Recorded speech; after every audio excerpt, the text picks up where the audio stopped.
Good afternoon again. I want to welcome everyone to the first Taub Center conference in the series of the Singer Conference.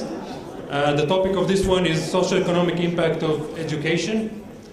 The idea for the Singer series of conferences is to bring the leading researchers in a specific field that will deliver to the Israeli public and to policymakers and to the media, to everybody who's interested, the state of the art of the knowledge in this specific field in everyday language and its implications for Israel. So today our focus is on education, and we're all looking forward to the next conferences. We have three distinguished guests from the United States. We have Professor Bob Topel from the University of Chicago. He will speak about the impact of educational attainment and skills. We have Professor Rick Hanishek from Stanford University, and he's going to talk about the impact of educational quality. And we have Adam Gameron from University of Wisconsin, and he will talk about how to improve the education system. And after these lectures, we'll have a roundtable discussion chaired by Stanley Fisher, the governor of the Bank of Israel. Before continuing, I want to say special thanks to several people. First of all, to our guests who came from across the Atlantic to share their knowledge with us. I want to thank all the Taub Center crew that have been working behind the scenes for the success of this conference. Some of them are still behind the scenes. And I want to thank, of course, the Singer Foundation, especially Jay Sandak, for funding this conference. And last but not least, I would like to thank Janet Rosenberg-Pack and her husband Howard Pack that have been planning this conference with us for a long time, but unfortunately were unable to join us today for other commitments. So I believe they thanked everybody who deserved, but if not, you can come back to me after that and I'll complete it. So before we start with the lectures, I want to invite Greg Rosshandler. He's the chair of the Taub Center Board of Directors to say a few words.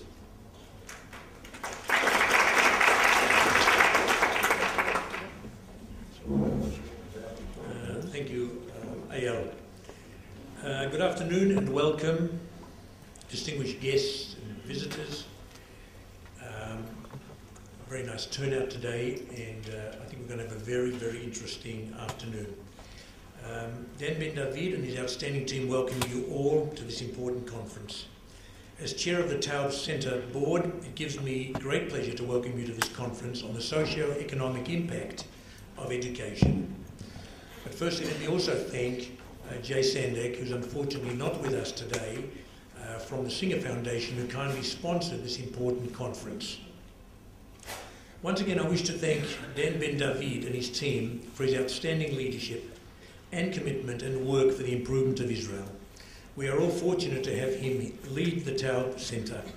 The work produced by the Center is very important to the improvement of education, society, and economic policy, and indeed the state of Israel itself. We have brought to Israel some of the world's most renowned researchers on the relationship between education, society, and economics. We ask them to present before Israel's top policymakers the current state of the art in their respective fields in a non-technical terms. Compared to the surrounding region, the overall standard of education here has been arguably our greatest strength. Its role in preserving the state cannot be underestimated. One does not have to look too far around the region to see the result of a substandard education system, poverty, low productivity, lack of opportunity, social instability, and increasingly political instability. It would be foolish in the extreme to presume that Israel's educational strengths relative to our region ensure our continuing standard of living. We now compete in a globalized economy where we are measured against the world's best. As the Taub Center's Ben-Dod observed recently, Israel's higher education system has produced more Nobel laureates per capita in the sciences over the past decade than any other country in the world. Yet children's educational achievements are lower than in any developed country and below several third world countries. This is a unique country in so many ways, with a unique mix of peoples, ethnically, culturally, and religiously diverse. Education needs to be the great unifier, the great leveller that ties these diverse strands together. Falling standards and increasing discrepancies in educational levels will mean that much of this vast human potential remains untapped. Research conducted by this centre tells us the following. The process of economic growth greatly increases the demand for educated and skilled workers. This has a substantial and increasingly negative impact on the incomes and the employment chances of the less educated. It also tells us this. Rising education gaps underlie rising Israeli wage gaps that are among the highest in the West. Furthermore, better quality education results not only in higher employment rates, but also much smaller employment gaps between Jewish and Arab women and men. This is vital not only to economic performance, but social cohesion. It's no stretch to say that Israel's very survival depends on it. Over the course of the day, you will hear much more about these matters from a team that I'm very proud to be associated with.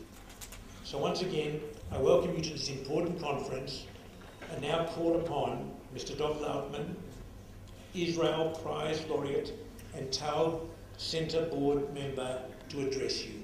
Thank you.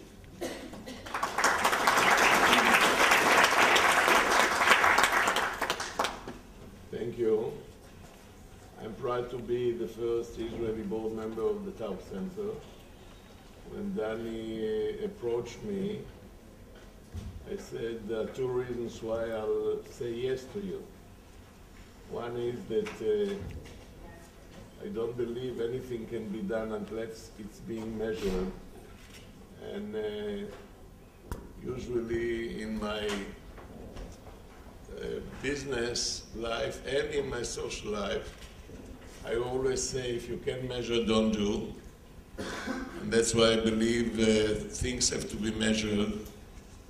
And the other reason that my mother's name was Taub.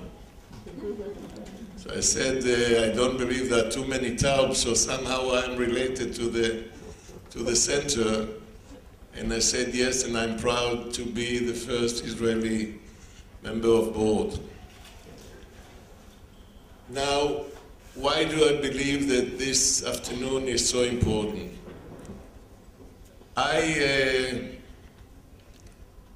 The last 3 years of Rabin government, I was a special emissary to the Rabin on a voluntary base to bring foreign investment to Israel. And when Rabin was killed, I started to learn what's going on with the Israeli youth, and I found out very fast what's the problems of the Israeli education. And I'll be very frank with you, since then I'm much more worried about the gaps in the Israeli society than I'm worried from the Hamas and the Hezbollah. I'm much more worried that the gaps in the society might hurt the future of the state of Israel much more than our enemies surrounding us. And that's why I think that, and I believe that the only way to close gaps is through education. And when we started to learn, mainly from the reports of the Taub reports, we learned that Israel is the last in the OECD, last country in the countries of the OECD in quality of education. We are the last one in poverty. And I'm not talking on higher education as much as on the basic education. And that's what really brought me to start a new movement called הכלכליות, everything is education, that we have a very, very big board of people from the academy, from the business sector, from the private sector, and we have put in the Israeli Knesset, in the Israeli parliament, a law that will force our government to put much, much more attention into the Israeli education system than they did before. Now, I don't know if the government will accept this law. If they want, it will be put as a private law in the Knesset, and we are now in the process of doing a lot of public relation to convince at least 5 members of the coalition that the future in Israel and the gaps in the society and education are more important than the coalition. Now, what does the law say? It has 3 major points. One is that there'll be a differentiated budget for children in Israel. Not that every child, doesn't matter where he was born, how educated are his parents, his school is getting the same amount across the country. If it's in Tel Aviv or in Sderot or in an Arab village, the child gets the same amount. Where in the rich neighborhoods and cities, the city is putting much more additional money in education. That's why it creates a gap that a child with the same IQ that was born in Sderot to a child in Ra'anana, the one in Ra'anana is getting 70% more public money than the child in Sderot. So that's number one, that we say that the government should give more to the social, anyhow, to those that needed more than to the rich neighborhood. Number 2, we say that there should be no discrimination in school. A school principal won't be allowed to decide who he wants to take to school and who he doesn't. And the school that won't obey it won't get money from the government. And the third, which to my opinion is one of the most important, is schools that won't teach English, math, and science won't get public money. And you all know what I mean. Schools that don't teach English, math, or science are the yeshivot, the extreme Orthodox schools that unfortunately 25% of the boys in Israel at the age of 18 have never learned English, math, or sciences and don't know how to enter a computer. And I hope that this law will pass. So I'll finish now. I see that I spoke already a bit too much. And I'm really proud to be at the Taub Center board. And I can assure all of you that Danny and the staff and the report that comes out and appears a lot in the media is doing a great job to improve and to move the Israeli education system ahead. Danny, thank you to you and to your staff, and thank you for the interesting report you are issuing. What is it? Every second year? Thank you very much, or every year. Thank you.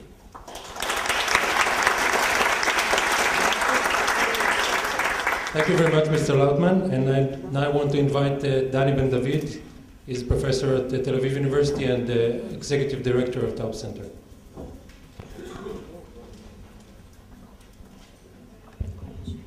First of all, thank you, Dovik, and thank you, Greg, for your kind remarks. I think it would be a good idea just to give all of you, before we start the conference, an idea of what the Taub Center is, for those of you who don't know. Part of the problem policymakers have, not only in Israel, elsewhere too, is that they're inundated with data. And with so many trees, it's very hard to see the forest.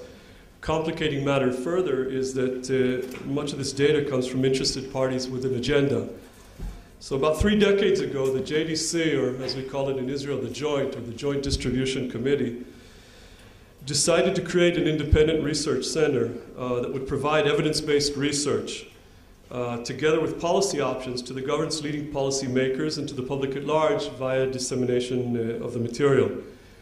This process developed over the years, and the Taub Center today has 5 policy programs in education, health, welfare, labor, and economics. These policy programs consist of roughly 20 policy fellows in each one, and they come primarily from 2 main groups. The first group is academic researchers, and the second group are leading policymakers who held positions or will lead positions, not current ones because we don't want conflict of interest issues.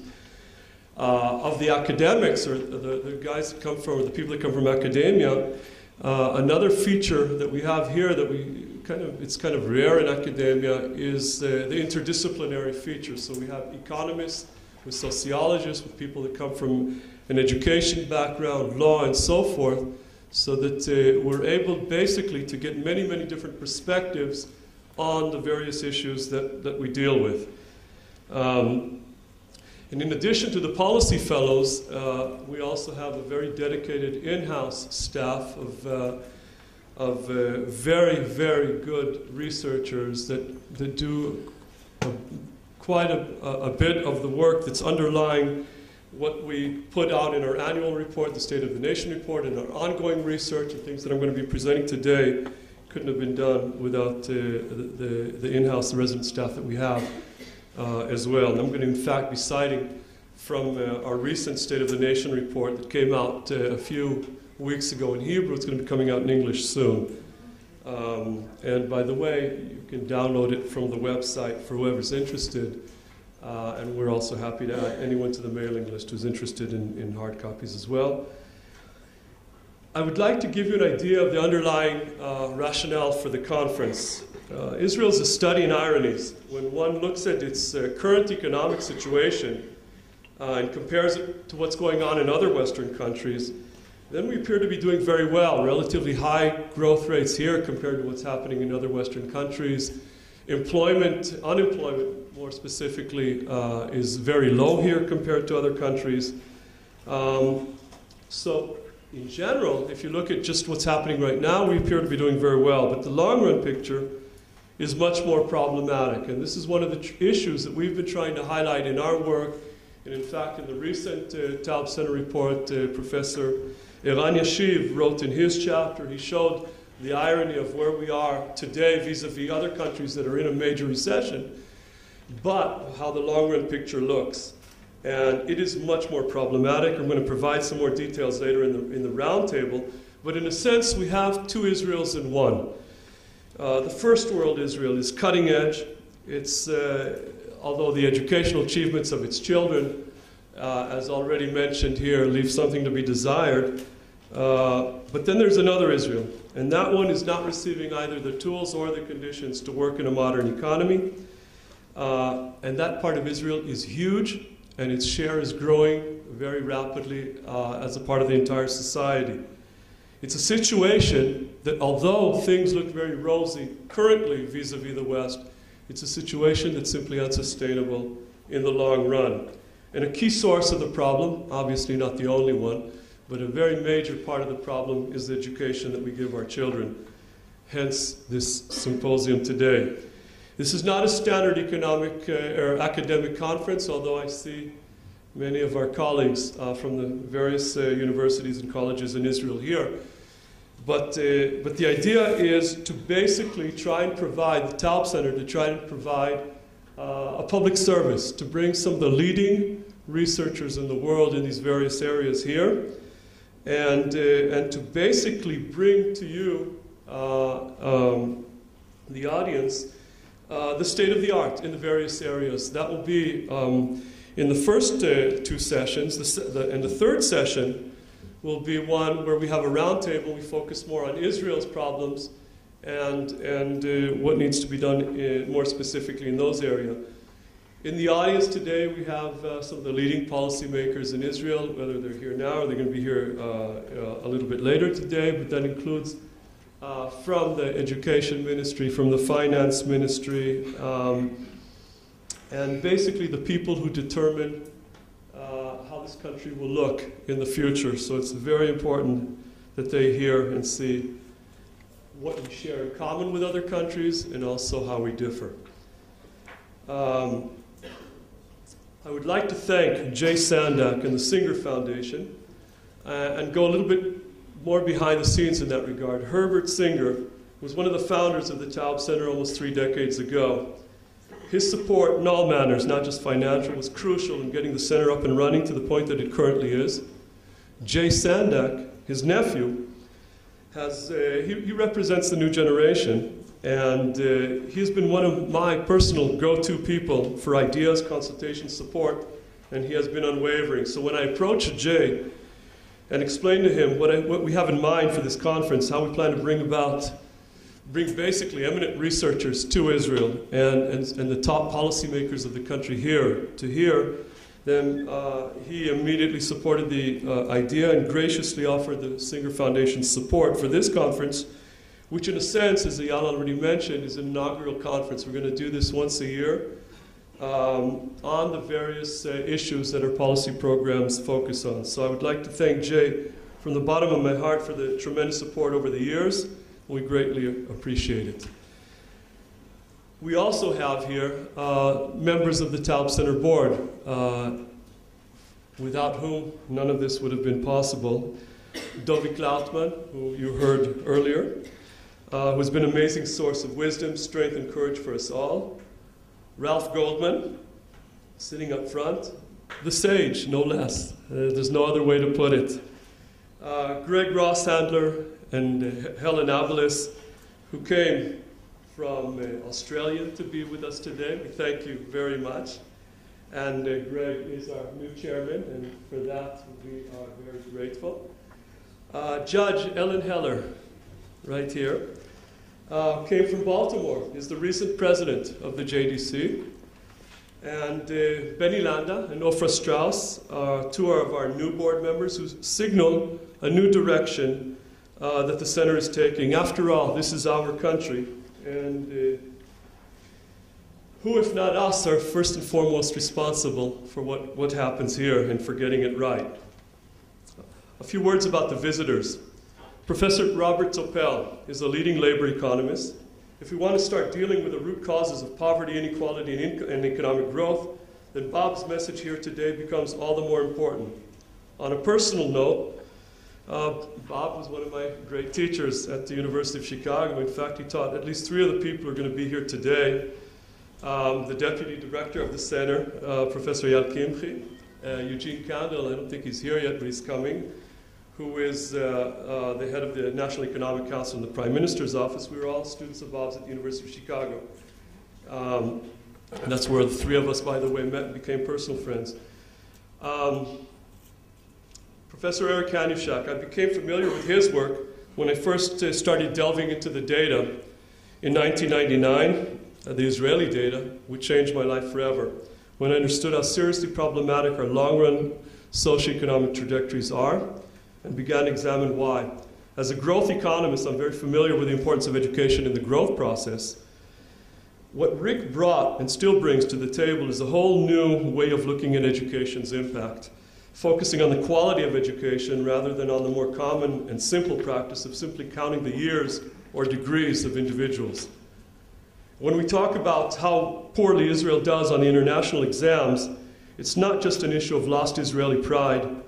It's also a story that we're writing about our future, and you'll see from Rick's work what that actually means and how it's translated into economic growth.